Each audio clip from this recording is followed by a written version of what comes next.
Ciao a tutti ragazzi e benvenuti in questo nuovo video. Se avete visto il video della scorsa settimana riguardante le cose da verificare durante la consegna di una nuova auto, non potete assolutamente perdervi il video di oggi. Parleremo delle cose base da sapere per utilizzare la vostra nuova Tesla. Questo video è utile sia per voi che per i vostri passeggeri, quindi condividete il video con i vostri amici. Un like fa sempre piacere, quindi lasciatelo prima che finisca il video. E se avete bisogno, iscrivetevi anche a Telegram, siamo la community di auto elettriche e Tesla più grande d'Italia, trovate tutti i link in descrizione. Ma ora veniamo a noi. Dato che il video è abbastanza lungo, qui vi riassumo per pochi secondi i timestamp relativi alle istruzioni. Trovate le istruzioni per l'ingresso in auto e setup iniziale, la ricarica, il sistema operativo, l'autopilot, l'aggiornamento, la navigazione, le applicazioni e infine i consumi.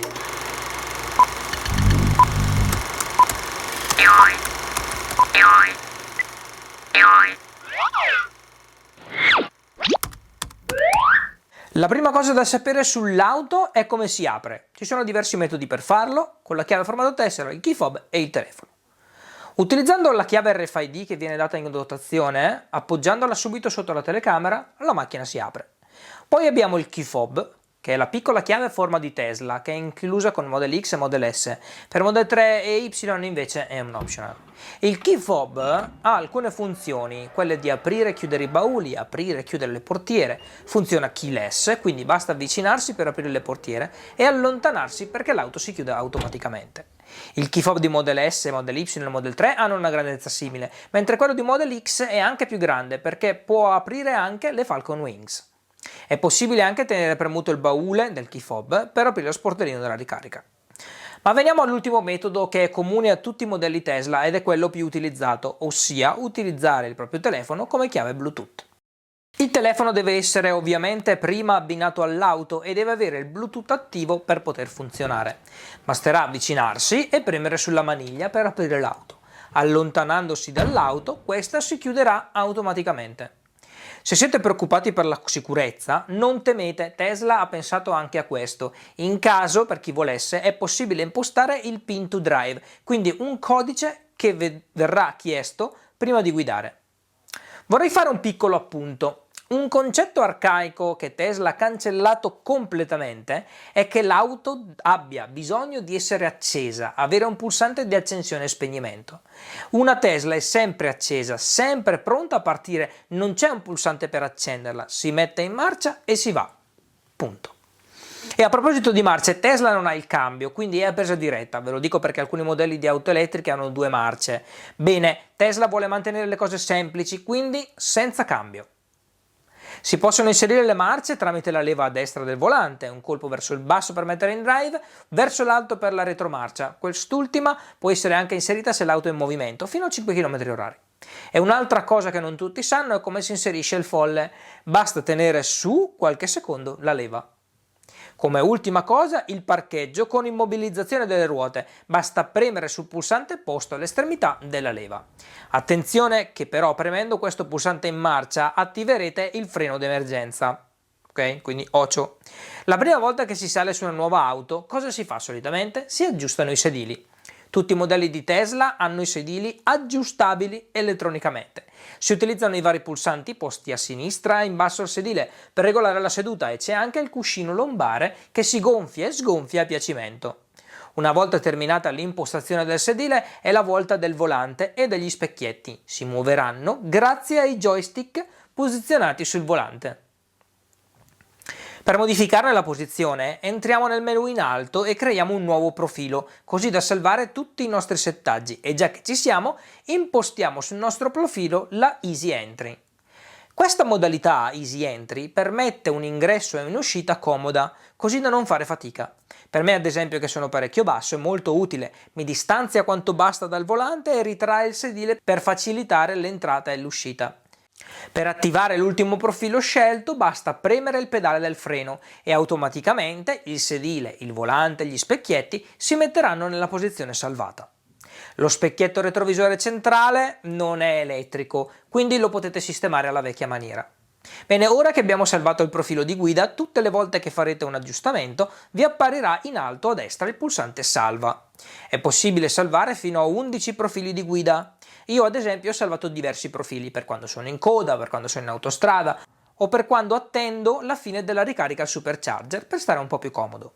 Ah, prima che mi dimentichi, per aprire le portiere dall'interno ci sono i pulsanti, non ci sono le maniglie. Premendo il pulsante e spingendo la portiera si apre, nel caso di Model 3 ovviamente. La maniglia che vedete usata qui è la maniglia di emergenza in caso di incidente o problemi con la batteria. Evitate di usarla se non ce n'è motivo, perché potrebbe danneggiare il vetro che generalmente scende automaticamente. In caso di problemi alla batteria potrebbe non scendere il vetro e quindi potreste danneggiarlo. A proposito di batteria, parliamo ora di ricarica. Le ricariche si dividono in due, le ricariche veloci e le ricariche lente. Le prime sono ricariche in DC, quindi corrente continua. Quando si parla di ricarica lenta invece si intende le ricariche in AC, corrente alternata. Andiamo a vedere lo sportellino per la ricarica. Si può aprire tramite touch, tramite computer di bordo e anche tramite applicazione.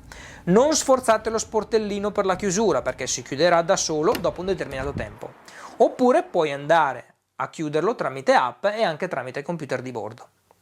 Nel caso di Tesla Model 3 e Model Y la presa di ricarica è doppia, quindi è presente il connettore Type-C e il CCS e insieme formano la presa CCS2 Combo. Per le ricariche lente si utilizza la parte sopra, la Type-C. Per le ricariche veloci si utilizza tutta. Model X e Model S hanno la sola Type-C, capace comunque di gestire sia le ricariche lente che le ricariche veloci. Ai supercharger sono presenti due cavi, uno Type-C e uno CCS2 Combo. In questo specifico caso, la ricarica di Tesla Model 3 potrà avvenire solo con il CCS2 Combo, anche di Model Y. Quindi l'altro cavo sì, entra nella porta, ma non funziona. La ricarica del supercharger è facile, basta avvicinare il cavo, premere sul pulsante e lo sportellino di ricarica si aprirà immediatamente, inserire il cavo fino in fondo ed attendere che l'auto comunichi con la colonnina. Per capire se la ricarica è partita è presente un LED colorato bianco, blu, verde e rosso. Il primo colore che vedrete è il blu. È il momento in cui vengono scambiate le informazioni tra l'auto e la colonnina. Il colore verde è il colore che più vi piacerà, perché è quello che conferma che la ricarica è partita. Il colore bianco invece è quello relativo allo sblocco del cavo. Infatti il cavo non si può rimuovere se la porta di ricarica non viene sbloccata.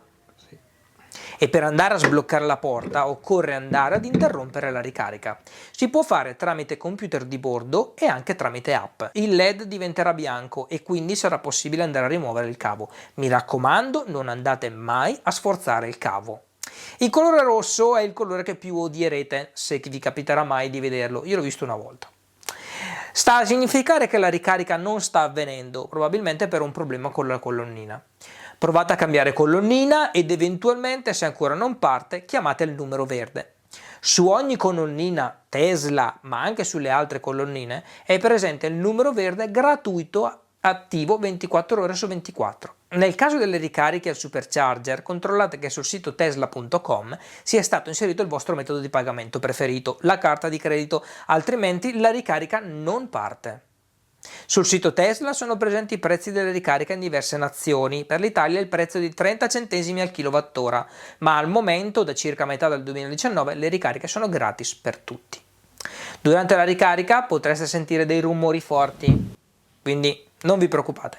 Le batterie arrivano ad alte temperature, soprattutto durante la ricarica veloce, anche se il molto efficiente sistema di raffreddamento di Tesla attutisce il cambio di temperature, potreste sentire dei rumori di lamiera. È normalissimo, perché la lamiera con il calore si dilata e quindi genera alcuni rumori. La ricarica casalinga è altrettanto semplice, può avvenire in due modi, o utilizzando l'UMC, Universal Mobile Connector, il caricatore che è incluso in ogni auto, o utilizzando una colonnina casalinga. Se disponete di un wall connector, che è una colonnina Tesla, l'esperienza sarà simile ad un supercharger. C'è un piccolo pulsante sulla pistola, premetterlo e lo sportellino di ricarica si aprirà. Inserite il cavo e il gioco è fatto. Se utilizzate il cavo UMC, l'esperienza è comunque semplice, collegatelo ad una presa asciugo nel vostro garage e alla presa nell'auto ed il gioco è fatto. In caso di ricarica casalinga lenta, in AC, è possibile andare a specificare quanti ampere l'auto andrà ad assorbire, così da non avere sorprese magari da andare ad utilizzare tutta l'energia disponibile per la casa. Questa impostazione si effettua solo tramite computer di bordo. Come ultima cosa, sulla ricarica è possibile impostare un limite massimo, quindi Tesla consiglia di lasciare il limite tra l'80 e il 90%. E caricare al 100% solo in caso di un viaggio molto lungo. Altro consiglio è di evitare il più possibile di far scendere la percentuale residua di batteria sotto il 10%. Quando si viaggia, il sistema di navigazione effettuerà il calcolo dei chilometri e verificherà la disponibilità di supercharger lungo tutta la strada. Quando ci si avvicina ai supercharger, il sistema andrà a riscaldare le batterie per massimizzare la ricarica. Attenzione, la velocità di ricarica infatti è variabile, va in base alle temperature della batteria, temperatura esterna, allo stato di salute della batteria, alla sua carica residua, eccetera. Tutti questi valori vengono scambiati tra auto e colonnina nella fase di handshake, quando il LED è blu, insomma. Nel caso di ricarica al supercharger, il computer di bordo indicherà anche il prezzo di ogni ricarica. Per andare a vedere tutte le altre stazioni di ricarica, io vi consiglio di andare a utilizzare l'app Next Charge, che è gratuita e lì avrete tutte le colonnine. Ci sono dei semplici filtri da andare a utilizzare, tipo Type-2 o veloce, più di 50 kW, 20 kW, eccetera. Quindi mi raccomando, se volete avere, diciamo, una sicurezza in più, scaricate l'app Next Charge. Ora andiamo ad analizzare il computer di bordo, comunemente chiamato infotainment, il sistema operativo di Tesla. È su base Linux, Debian per essere precisi. Se non sapete di cosa si tratta non vi preoccupate, non è fondamentale, sappiate che è un sistema largamente utilizzato in ambito professionale ed anche amatoriale ed è comunque stato studiato ad hoc per l'autovettura dagli ingegneri informatici di Tesla. Sono disponibili diverse applicazioni e impostazioni. Parlarne qui ora sarebbe troppo oneroso in ordine di tempo, quindi chiedete nei commenti se avete qualche problema specifico o andate al termine di questo video a vedere la serie di video dedicati al sistema operativo, veramente durano un sacco di tempo ragazzi. Esistono anche diversi shortcut, quindi vie facili per fare qualcosa, come quello per impostare il navigatore per andare a casa e tante altre sfiziosità, ma ne parleremo in un video dedicato prossimamente. Se vi interessano questo tipo di argomenti iscrivetevi al canale, mi raccomando. Nel caso in cui abbiate bisogno di qualcosa di particolare è sempre possibile consultare il manuale direttamente dal tablet dell'auto e volendo potreste provare a dire anche ad alta voce quello che volete fare. Tesla dispone infatti di un'intelligenza artificiale sempre disponibile per i comandi vocali. In caso si blocchi il sistema operativo principale, quello dell'infotainment, l'auto comunque continuerà a funzionare. Infatti Tesla dispone di diversi sistemi operativi indipendenti, quindi ad esempio freni, volante, frecce, tutti i sistemi base funzioneranno sempre senza problemi. Nel caso in cui il tablet si bloccasse o funzionasse in maniera anomala, effettuate un riavvio. Lo potete fare anche in marcia. Premete contemporaneamente i due joystick finché lo schermo non diventa nero ed appare il logo Tesla. Anche in caso stiate utilizzando l'autopilot e il sistema infotainment principale vada in blocco, continuerà a funzionare perché ha un computer dedicato e addirittura ridondato. Ora parliamo di autopilot. È disponibile su tutti i nuovi modelli Tesla. Nel caso di Model X e Model S si attiva tramite un piccolo joystick posto dietro al volante in basso. Nel caso di Model 3 e Model Y invece tramite il doppio tocco sul cambio verso il basso. Nel momento in cui questo video è stato girato, ossia in aprile 2020, l'autopilot in Italia è ancora beta. È consigliabile utilizzarlo in autostrada, comunque prestando sempre molta attenzione e tenendo sempre le mani sul volante. Una volta attivato l'autopilot, sul computer di bordo appariranno due linee blu in concomitanza alle strisce orizzontali sulla carreggiata e l'icona del volante sullo schermo apparirà anch'essa blu e si muoverà anche. L'auto effettuerà accelerazioni, decelerazioni, manovre di sterzata automaticamente, ma attenzione perché l'angolo di sterzo massimo comunque non è molto, quindi tenetevi sempre pronti ad intervenire.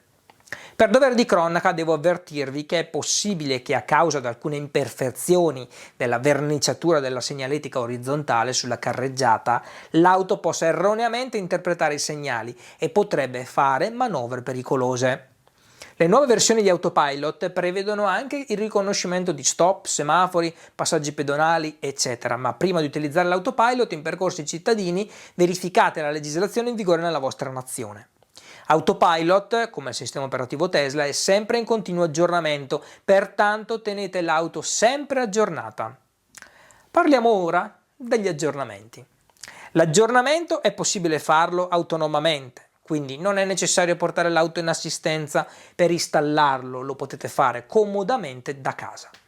L'auto è connessa ad internet costantemente grazie alla connessione LTE, dispone infatti di una SIM elettronica integrata che vi consente di utilizzare un piano dati flat senza limitazioni in tutta Europa, gratuito per il primo anno e poi in abbonamento al costo di circa 90 euro all'anno. L'auto però per scaricare gli aggiornamenti necessita di una linea Wi-Fi perché il file di aggiornamento è molto pesante, circa 4 GB. Tramite la connessione LTE ti viene notificato con un'icona arancione simile a una piccola sveglietta la disponibilità di un aggiornamento e una volta collegati alla linea Wi-Fi il download parte automaticamente. Una volta che sarà terminato verrà proposta l'installazione che generalmente occupa 25 minuti. Durante l'aggiornamento l'auto non potrà essere spostata e l'aggiornamento non potrà essere interrotto. Io vi consiglio di tenere l'auto sempre aggiornata. Se siete fortunati ad avere un box, portate una linea Wi-Fi in garage così da non avere problemi di aggiornamento. A tal proposito vi lascio il link di un video realizzato recentemente dove spiego come collegare alla vostra rete internet il garage con un power line, senza diventare matti insomma. In ogni caso è sempre possibile utilizzare il telefono come hotspot, l'unico problema è che appena si mette in marcia il wifi viene disabilitato e quindi va riabilitato manualmente. Quindi anche se siete in viaggio gli aggiornamenti possono essere fatti tranquillamente. Nel caso in cui abbiate la necessità di viaggiare con l'auto non c'è bisogno di una particolare preparazione. Diciamo che generalmente tutta l'Europa è ben fornita di colonnine di ricarica. I Tesla Supercharger sono sparsi ovunque e generalmente ogni 100-150 km ne trovate uno. Sono tutti segnati sulla mappa che avete nell'auto e non vi dovete preoccupare per quanto riguarda la navigazione internet, come abbiamo detto è gratuita in tutta Europa. Quando andate ad inserire la destinazione attraverso la mappa sullo schermo, il sistema vi traccerà il percorso più veloce e sarà indicato sul display. Più di così ragazzi. A questo punto il sistema stesso vi dirà se la destinazione sarà raggiunta senza l'ausilio di ricariche. Nel caso in cui invece serva una o più ricariche per raggiungere la destinazione, il navigatore vi proporrà le varie soste. Oltre ai supercharger è possibile anche fermarsi alle colonnine di terze parti, indicate anch'esse sul display. Esistono anche i destination charger, che sono dei punti di ricarica Tesla predisposti negli alberghi e nei ristoranti. Perché unire il momento del pranzo o della cena per ricaricare è il modo migliore per risparmiare tempo durante il viaggio. Per i viaggi più lunghi di 600 km comunque è il caso di dare un'occhiata prima con il servizio online che si chiama abetterrouteplanner.com, ne ho già parlato in un altro video. Come a Better Route Planner esistono anche tante altre applicazioni che possono utilizzare i dati della vostra vettura, ad esempio per indicarvi lo stato della batteria, utilizzare dei comandi particolari, tipo non so anche attraverso gli smartwatch o addirittura comandi vocali. Ne esistono veramente tante, ma attenti, ogni applicazione che sarà collegata alla vostra auto andrà a richiedere informazioni in maniera costante, quindi l'auto consumerà più batteria anche quando ferma. Le applicazioni richiedono email e password di collegamento al sistema di Tesla. Una volta fornite, queste app possono connettersi alla vostra auto autonomamente. Se viene cambiata la password dell'account Tesla, queste applicazioni però non potranno più accedervi. Io per esperienza vi consiglio l'applicazione Stats, che è la più completa in assoluto. Ho fatto un video a riguardo, se volete andate a rivedervelo. Ma a proposito di consumi della batteria, le auto elettriche, in generale anche non le Tesla, diciamo, consumano parecchio in autostrada. È il contrario delle auto a combustione interna. In città un'auto elettrica consuma pochissimo. In base a come si utilizza, l'auto consuma più o meno, esattamente come avviene con un'auto a combustione interna, quindi un'auto classica. Sembra di consumare di più con un'auto elettrica perché è possibile monitorare costantemente l'utilizzo di energia. Trovate nel menu apposito su tutti i modelli di Tesla il grafico che vi dà in tempo reale, o quasi, l'utilizzo dell'energia e anche il suo recupero. Ogni auto elettrica che si rispetti pone particolare attenzione al recupero dell'energia. Io consiglio sempre di lasciare il recupero di energia al massimo, così da massimizzare i chilometri percorribili. Bene, con quest'ultima perla vi lascio agli altri miei video specifici sul canale. Oggi abbiamo affrontato le basi per poter utilizzare un qualsiasi modello di Tesla. Sono stato un pochino veloce, me ne rendo conto. Se volete approfondire comunque troverete tanti altri video specifici per alcune funzioni o prove varie, ne abbiamo fatte tante. Iscrivetevi al canale se non l'avete già fatto, lasciate un like, mi raccomando. Per qualsiasi domanda poi scrivete un commento, nel caso si trattasse di un'urgenza invece iscrivetevi al gruppo di Telegram, lì rispondo quasi in tempo reale e se non lo farò io, lo farà un altro membro esperto della community. E grazie per la visione, ci vediamo presto, ciao!